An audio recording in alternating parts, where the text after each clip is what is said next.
The idea of having carpeting in my tent was great, but that particular carpet I was using was not the right choice. It trapped moisture underneath, and so even though it hasn't rained in days here, it was still just wet underneath. And I think it's not because rain was necessarily getting into the tent by leaking in, but simply the moisture, when it got cold, would get trapped under there, and then it just couldn't evaporate. So it was always wet and getting moldy.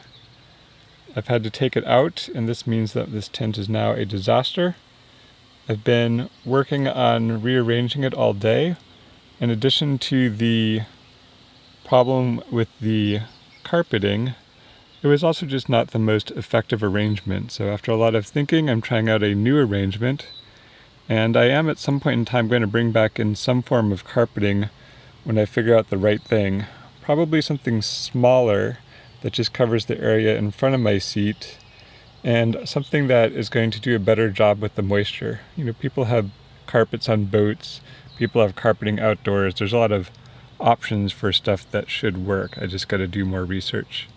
I think I'm not going to invest in new carpeting though until I have moved into the slumber pod, because half this tent right now is taken up by this bed that's hidden underneath all these things.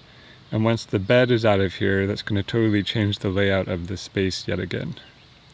But that slumber pod, I couldn't wait for it to be ready. I am still working on that. I got some parts in the mail. I just needed to get things sane in here in the meantime.